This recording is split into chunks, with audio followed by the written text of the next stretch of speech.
Hello and welcome to a special program called Cricket Predicta, brought to you by 1xBat for Makey Infrastructures, Delhi NCR. And what have we got today? In the 51st match of IPL, we had the drama, we had the data, we had the story, and everything put together. Last night, the Gujarat Titans roared loud and clear. The Mammoth 224 against with a fiery spell by Mohammad Siraj, Prasidh Krishna sealed a 38-run victory over Sunrisers Hyderabad. Remember, Sunrisers Hyderabad started off as a threatening team in the first, second, third match of the IPL this season, claiming that they're going to be scoring 300 runs in 20 overs and become the first team in the world ever to do so. But that was not the case, and we've been waiting ever since. It's going to download. Haven't downloaded it. They lost 38 runs against the Gujarat Titans. Abhishek Sharma's explosive 74-run score was unsuccessful as Gujarat kept their hopes for playoffs alive. Well, the important question to ask is not about the data, but about the drama. Well, we want to welcome Paul Jeanette into the show. Paul, welcome to the show. My first question is not about the sport, the play, the man, the run machine, everything put together, but the incident where he got into an argument. We're talking about Shubman Gill, of course, the skipper of Gujarat Titans, got into a very nasty conversation with the umpire. Do you think it was blown out of proportion, or he could have just let it go as well left? Your views? Well, of course, you're meant to just walk off and take the umpire's decision and not say anything more about it. It wasn't a great look. Shubman Gill remonstrating with the fourth umpire, but it was over reasonably quickly. I think he probably regrets it. He sort of, in the press conference after, he was explaining that, it's he's putting everything out there. It's a competitive game, and sometimes your emotions do come through. I think he was probably also frustrated with himself because it was a lazy sort of run out. When he was batting that brilliantly, I think he just had a bit of a brain lapse, because if he'd run as fast as he should have, or if he'd put in the dive, then he would have been fine, because the decision to me was the correct one. The umpire, Michael Goff, went through it methodically, and I think it was pretty clear to me that it was genuinely out. Interesting, once again, in the coverage, at least the English language coverage that I watched, they referenced the fact that it was a decision that Gill was not happy about, but they never gave their own opinions in commentary as to what happened. And it's a strange thing that I'm used to commentators seizing upon these moments of controversy and giving the viewer the benefit of their expertise. I was expecting, I would like to expect that they'd be getting out the playing conditions, replaying it many times and coming up with their own points of view, but none of that. So that's disappointing. But I think not a major issue. Gill probably shouldn't have done it, but not the worst thing in the world. Well, Gujarat Titans are placed on the second part of the table. Yes. Where do they need to work now, considering that they have to go on to a better position right now? Because remember, the 5th and the 6th position are very close. Well, from a table perspective, they're looking good. They've got a match in hand versus relative to Mumbai Indians. Their net run rate is better than RCB. So the three teams on 14 points, they are in the box seat. They're actually going to Mumbai in their next game. So at the Wankhede, that'll be a massive game and could end up determining who finishes in that number one slot. From the cricketing point of view, I suppose the main question is, how will Gujarat go if they need to really get big runs out of their middle order? If the top three don't all fire, then will their middle order be able to stand up? It'll be interesting. I mean, they've got some exciting players in there, some players who can hit tremendously long balls. Rahul Tewatia, even Rashid Khan. Washington Sundar is a very handy batter as well. So I think that they've got a pretty decent strategy. They are expecting that the top three are going to get them plenty of runs, and they've got stacked their side pretty heavily with bowlers as well. And so far, it's working for them. Let's understand what went wrong with Sunrisers. Yes, that's a team which is down and out. But also, let's not take away anything from Abhishek Sharma's valiant attack that happened in the match last night. Your views? Was the team too reliant on this guy, Abhishek Sharma? Your views? Yeah, I mean, they certainly did, but I think they let the game away, allowing Gujarat to get that many in the first place. Sure, Sunrisers Hyderabad are the sort of side that sometimes can chase down scores well in excess of 200, but you can't do it all that often. Even in this modern IPL, chasing 220, you need everything to go right. Abhishek Sharma was superb. It was a little bit curious how Travis Head, the typical strike rate that we would expect from him. Even Ishan Kishan in his short stay wasn't as successful as normal in terms of clearing the fence. And Heinrich Klaassen, who I've been saying all along needs to get more of an opportunity. Well, he got that last night, and a bit like Head, couldn't get the fluency that he might normally do. By the time that Nitish Kumar Reddy and Pat Cummins at the end showed that it was possible to match the rate of scoring that Abhishek Sharma had displayed, it was obviously far too late. So, yeah, very disappointing match in a very disappointing season for SRH. Well, there you had it. Thank you, Paul. I'm now going to go to Noel David. Noel, of course, is a former Indian off-spinner who's played for India in late 90s, now coaches the Assam team and has been coaching ever since. Well, welcome to the show, Noel. RCB are coming off to their 3 consecutive wins in the match today. Yes. In the last 3 games, while CSK have lost all their last 3 matches, do CSK have to have any chance in the game considering they're out of the top points table, they're out of the reckoning? The fans' morale are down. Everything seems to be going against them. But what do you think of the match tonight of CSK versus RCB? Remember, it's a match between Virat Kohli versus Mahendra Singh Dhoni. Your views? Hi Sunil. At present, nothing is clicking for Chennai Super Kings. Unfortunately, whatever they are trying their best, even if they're shuffling the team, nothing is coming right for them. I think the moment they lost that game against RCB at home in Chennai, I think the momentum they lost after that, after that game. I think, the injury of Ruturaj Gaikwad hampered them more, unfortunately. Then the second is that, they are trying and shuffling a lot of players, to get that stability and the momentum going in the batting order. But so far, luck is not on their side. It's a bad scene for CSK at the moment. They are trying young Rashid, they are trying Ayush Matre, they are trying a lot of youngsters in the team, but things, as I said, things are not going their way. But for RCB, it's very important to stay there at the more present situation where they are third in the points table, and I feel that it's very important that they beat CSK at home so that they can go up the points table at number 2 or number 1. I think that should be the aim at the present.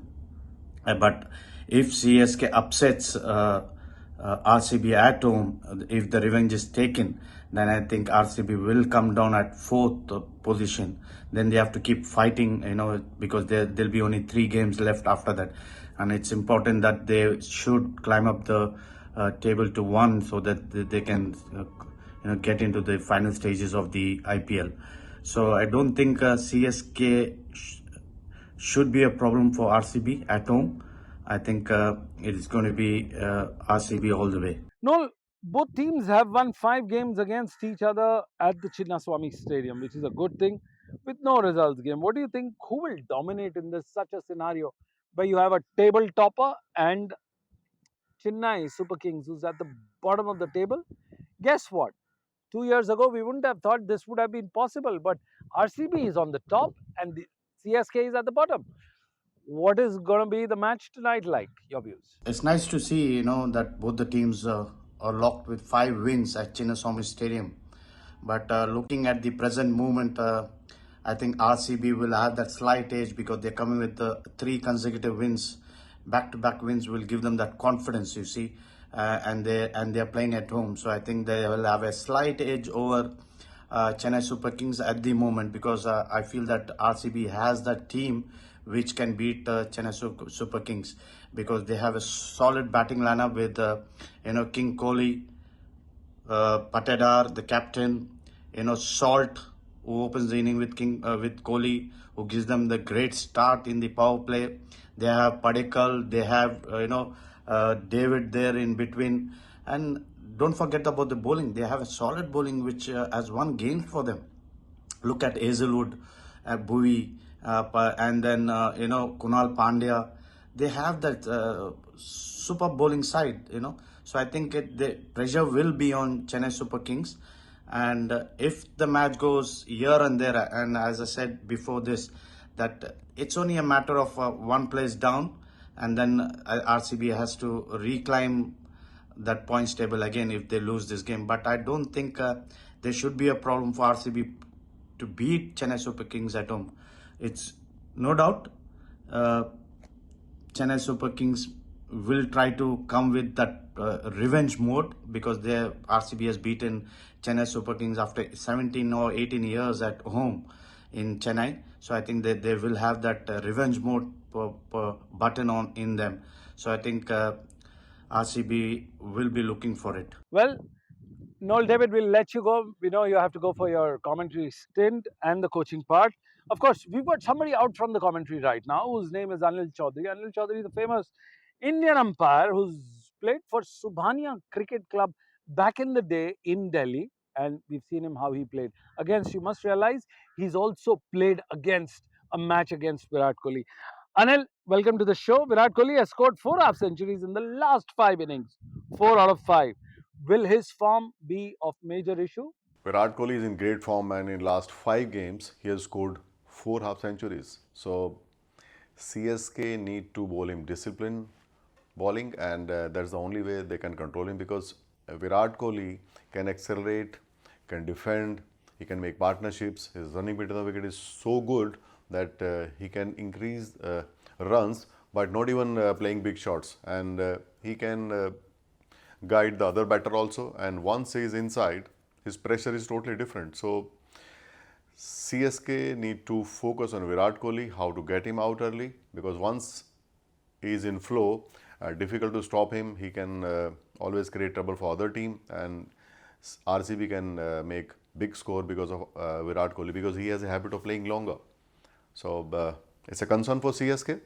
So Dhoni need to plan accordingly, although he's a smart captain and he knows where to bowl and how to handle it. But again, the way Virat is playing, I think he will dominate the match. Well, when you look at CSK's batting, Anil, Shivam Dube's had struggled, except the team seems to have completely fallen off of their chart, and only Shivam Dube has been a great sight. I mean, is that a consolation part? CSK is struggling with their batting. The middle order especially is not scoring at all. They have tried everyone. Hooda, Tripathi, Conway also not scoring on consistent basis. He is also not contributing the cause.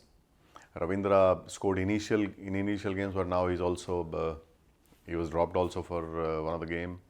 So they need to work on it. Unless they get good start and they make a good score, difficult to compete with RCB. The form RCB is in, it's a problem for CSK. And one thing which is different now, because CSK is out of competition, so that pressure thing has gone totally away, which can help them, because now you will be playing without pressure. So I think people like senior people like Ajay Jadeja, CSK depend on him as well as a batter, not only as a bowler. Even if Ashwin is playing, he can also contribute with the bat. And later people can, if they have wickets in last overs, like 3 overs, they have like 6 down, then Dhoni also can give you big shots and increase the run rate. So it's batting which CSK need to work on, and they need to try have some wickets in hand in slow overs. Thank you, Anil, for your candid views. Of course, you seem to be on the ball with every observation you've made in this part. Now we move on to Stanley Chiozza. Remember, Stanley Chiozza is the famous coach now at the Sportive Academy of Cricket at the Emirates Hills in Dubai. He's a former Zimbabwean coach, bowling coach, and now investing his time in the youth. Stanley, Krunal Pandya scored match-winning half-century alongside scupping wickets in the last game. Do CSK need to come up with a special strategy to avoid this Pandya, who's not Hardik?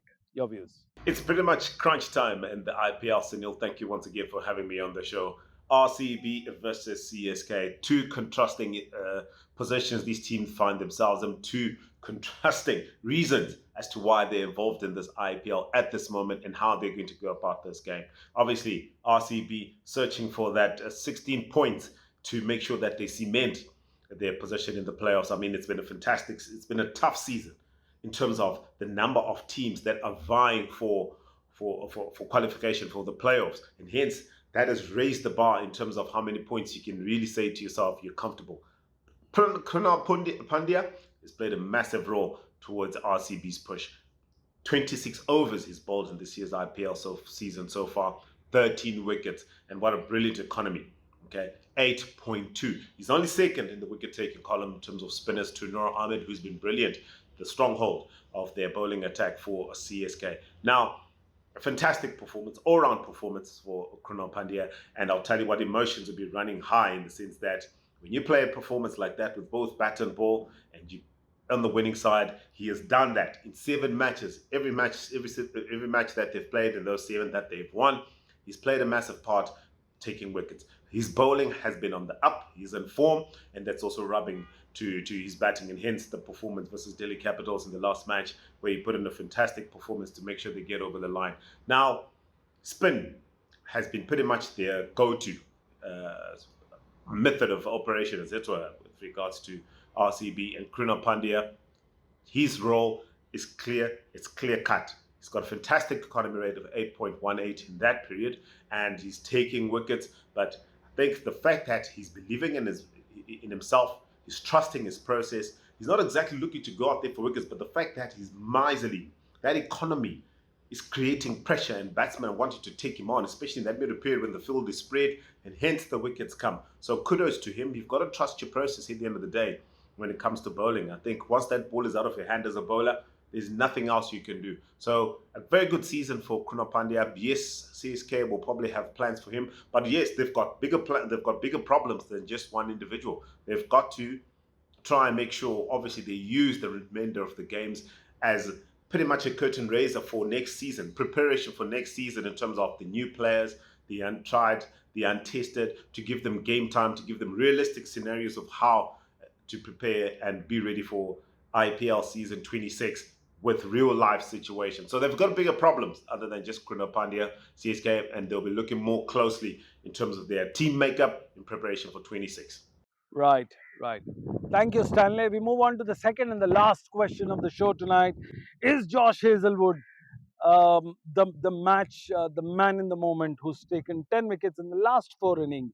Is he going to be a big threat for CSK, considering the valiant form he's in? Your views? So now the RCB of old would have been complaining about their bowling, but they've done their homework. They let go a couple of bowlers, and to be honest, Mohammad Siraj, I think that would have been a fantastic retain. Look at the way he's bowling this season. So when you lose a bowler like Mohammad Siraj, your replacement bowlers, the bowlers that you then go after and replace Mohammad Siraj, have to be top-notch. They've done a good job in getting Bhuvaneshwar Kumar, and up and above that, Josh Hazlewood. I mean, these are 2 serious campaigners. We know the history with regard to Bhuvaneshwar Kumar. He's right up there, right at the top, if not second or third, in terms of wicket taking in history of IPL. And then you get a stingy, miserly, and talk about control in a bowler like Josh Hazlewood. And what a perfect time for this bowling attack to be bowling to CSK, in the sense that look at the scoring rate inside the power play for CSK. It is not looking good.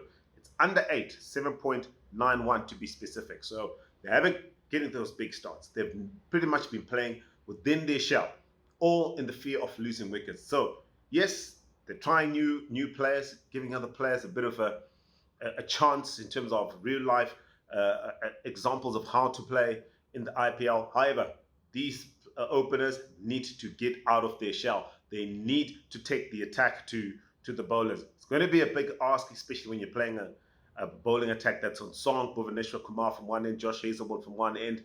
It will be a tough ask, but this is the nature of the IPL. You have to stand tall and you have to be able to reverse pressure. Otherwise, this sort of economy, this sort of run rate will continue. And then in the end of the day, when it comes again to the auction table, you find yourself not being part of the CSK. So they've got to express themselves a bit more. The Chennai Super Kings openers, they've got nothing to lose at the end of the day. They're new players. They've got to show they've got to showcase their talent at the end of the day. Up and above that, you come outside the power play, spin. is their strength in terms of bowling.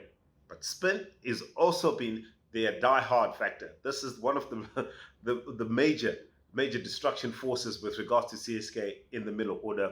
They have fallen 31 times to spin inside the middle over at a strike rate of 121.